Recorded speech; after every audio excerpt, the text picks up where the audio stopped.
এক জঙ্গলে টুনি আর টোনা থাকতো। তাদের পাশে কাকুলি আর কালু থাকতো। কালু কাক ছিল খুবই অলস, সে তেমন কাজ করতো না, তাই তাদের সংসারে অভাব অনটন লেগেই থাকতো। অন্যদিকে টোনা ছিল খুবই পরিশ্রমী। হ্যাঁ গো, তুমি এখনো ঘুমাচ্ছ? কত বেলা হয়েছে, তুমি কি কাজে যাবে না? দূর, সকালবেলা এত চেঁচাচ্ছ কেন? যাও তো এখান থেকে। হ্যাঁ, আমার কথা তো ভালো লাগছে না, সারাদিন অলসের মতো শুয়ে থাকো। আর ওইদিকে দেখো, টোনা কত পরিশ্রম করছে, নিজে কাঠ কেটে অন্যের বাড়ি বানিয়ে দেয় আর উপার্জন করে নিজের সংসারটাও চালাচ্ছে। ওহ, বুঝতে পেরেছি গো, তুমি আর আমাকে একটু শান্তিতে ঘুমাতেও দেবে না। যাও তো এখন, আমি এখনই উঠছি। কালুর কথা শুনে কাকুলি চলে যায়।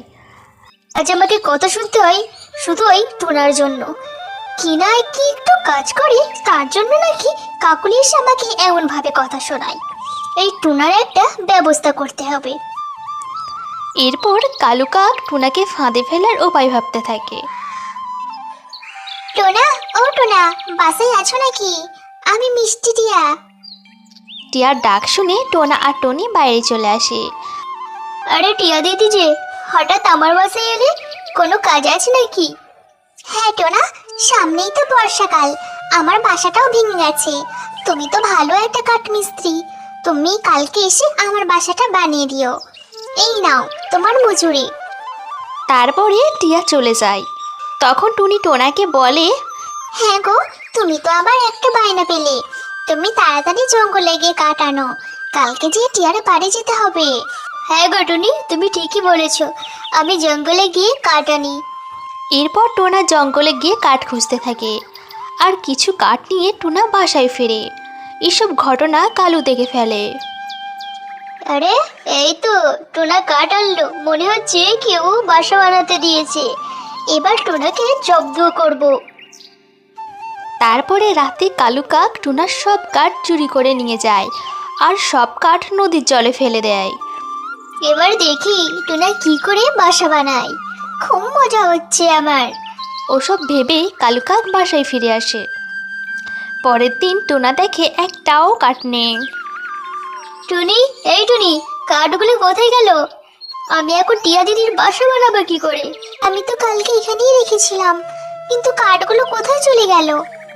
এমনভাবে টুনা যখনই কাঠ আনতো কালু কাক সব কাঠ চুরি করে ফেলতো। এমন করে টুনার সব কাজ হারিয়ে ফেললো, যার কারণে টুনার সংসারে বড্ড অভাব দেখা দেয়। না, এমন কেন হচ্ছে? আমাদের কাঠগুলো কে চুরি করছে? হ্যাঁ টুনি, আমিও তাই ভাবছি। এবার আমি কাঠ চোরকে ধরবই।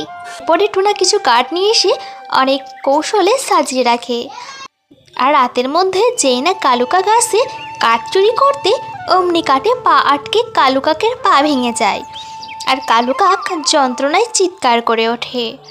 কালু কাকের চিৎকার শুনে টোনা আর টনি সেখানে আসে।